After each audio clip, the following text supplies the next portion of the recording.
great interview. Yeah, we've rarely seen that level of confidence. Congrats. No, thank you. Does that mean I got the job? No.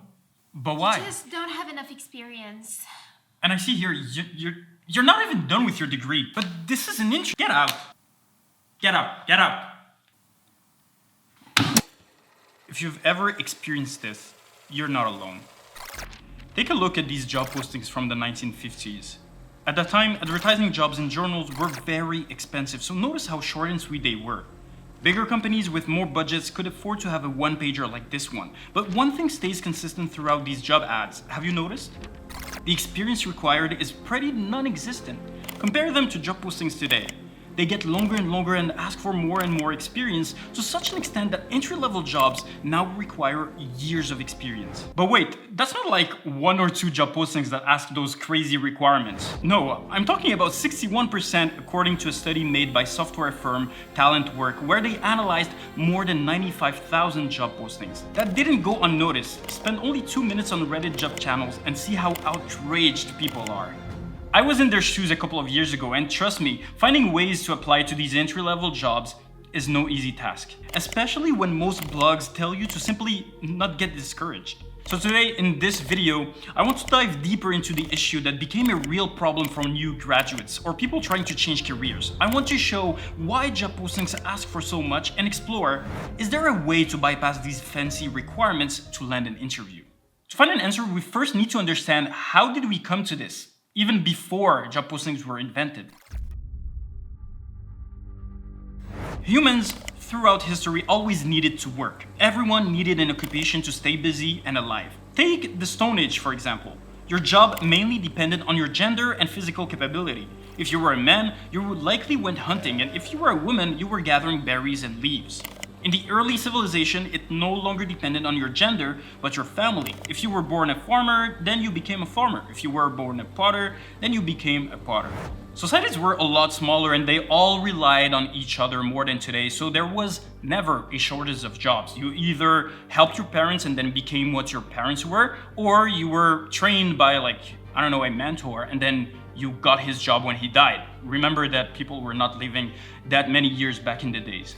But then things changed in the Industrial Revolution. Early technology and new demand from a new population made companies produce a lot of goods. You no longer had to be what your parents were, you could just go to a factory and work there. The only problem was that these jobs were mainly physical and easy to teach, so labor was very cheap and disposable. So if you injured yourself or if you were tired, well, you were easily replaceable and job rotation was crazy high at that time. Because of that, the need for workers was always high. You got the job as soon as you entered a manufacturer with a help wanted sign.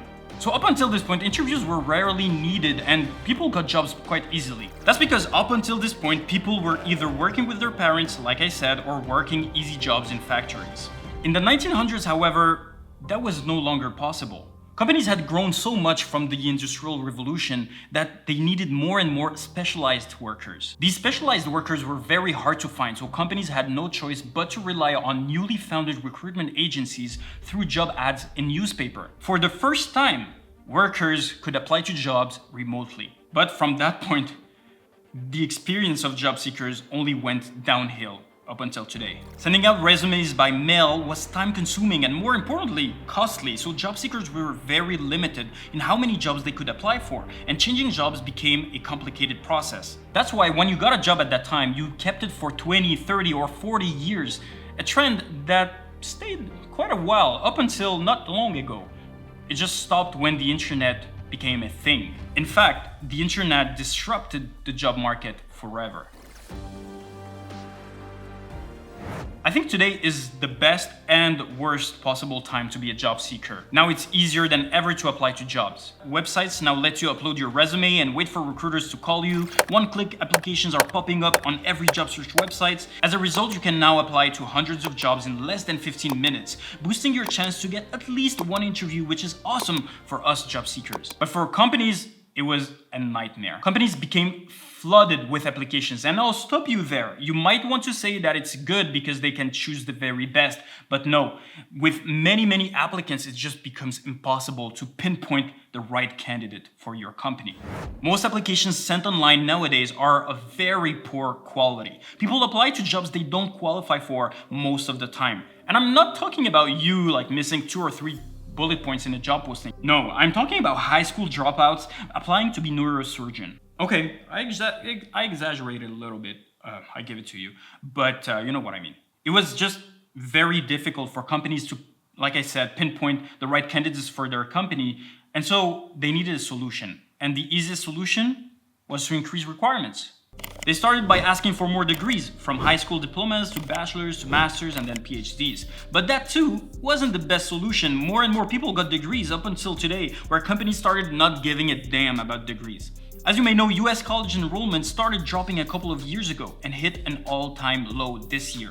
Oh, how do I know? Yeah, well, I read the Daily Upside. Today's sponsored. The Daily Upside is a daily email newsletter written by ex-investment bankers and scholars giving you all the business and finance news you should know about. I'm personally not subscribed to that many email newsletters just because I find them too spammy, but that was what surprised me the most from the Daily Upside. It just takes like 3 minutes to read all the trends in your industry, and then you just move on with your day feeling smarter. It also helps me have interesting conversations with my peers and just seem like a knowledgeable person just because I know what's happening in the world right now. All you need to do is click the link in the description and subscribe to the Daily Upside. It literally takes 5 seconds and it's free. So what are you waiting for? Thanks for the Daily Upside for sponsoring this part of the video. Coming back to job postings, companies needed new requirements to filter out candidates. Think of algorithms, applicant tracking systems, personality assessments, game assessments, years of experience, you name it. Because of that, today it's very common to see entry-level jobs asking for 1 billion skills and for 3 to 5 years of experience, which is a problem. How can you hope to get experience when entry-level jobs ask for that much experience?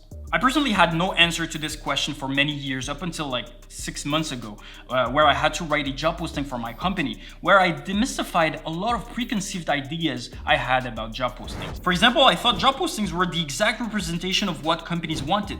We needed to abide by them, venerate them, and do what they asked. But to my surprise, it was far from that. To give you a little context, I needed to hire someone under me because I needed help in my consulting projects. Really what I needed was a maximum of like 2-3 things. I needed someone who had experience leading the presentations in front of clients, and I needed someone with the right certifications to know how to configure IT solutions. And that's it, I think. It was just 2 things, not even 3. But what I was asked by my company was just crazy. Here are 3 secrets that I learned by writing my own job posting. Number 1, I needed to use a template. I discovered job postings are mainly copy-pasted templates. Many companies have pre-made templates for the roles they hire the most every year, made by HR mainly. Sometimes they will change those templates and sometimes not. So if a template asks for like 10 requirements and like 5 years of experience, and that template was made like 3 years ago, well, most people will not change it even if the market is changing. They will just keep it as is and just publish it.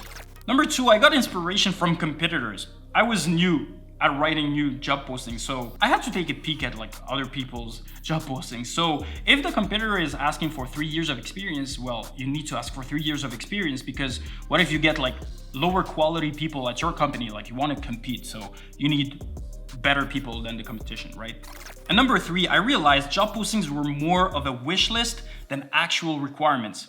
Even if I only needed 2 requirements, when discussing with like other managers and everything, they asked like, okay, we need those 2 requirements, but why not get the 3rd one, the 4th one, the 5th one? And then they go on until we have like 15 requirements and 10 years of experience and 2 PhDs. All of that stems from companies being traumatized by everyone applying to jobs they don't qualify for. So it's only normal for companies to find ways to lower the amount of people applying to these jobs and increasing their chance of getting high quality candidates to keep growing their company. But I'll give it to you, they went overboard with it. Like right now I can find like, I don't know, like McDonald's job postings asking for like 3 years of experience. So we're at the point where real qualified people are struggling to get jobs. They're struggling to get experience, even if they have all the skills, even if they have all the quality, just because of the recruitment process and how it became.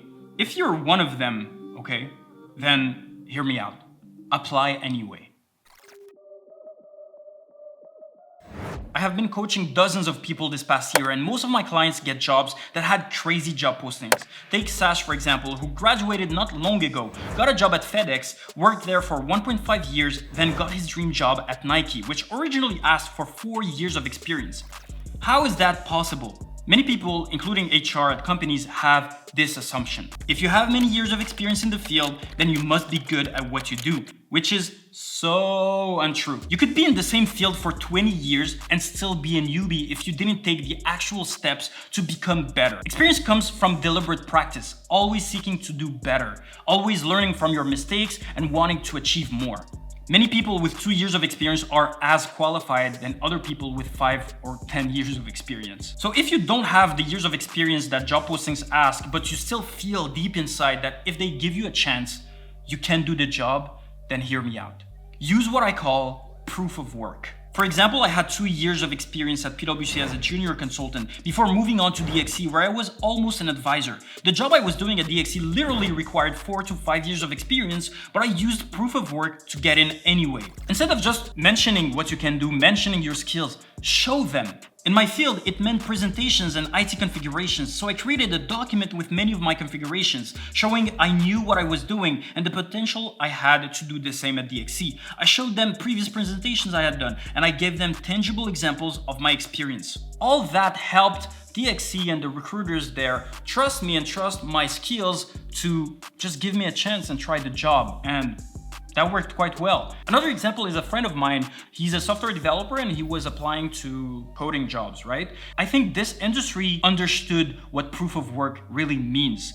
All job postings, they don't care about your years of experience. You all have an interview where you have to solve coding problems, some easy ones and some nearly impossible ones. If you're able to solve all coding problems, who cares if you have 2 years or 5 years of experience? I know that not all industries have tangible recruitment process like this one, but you need to find a way to show what you can do. All right.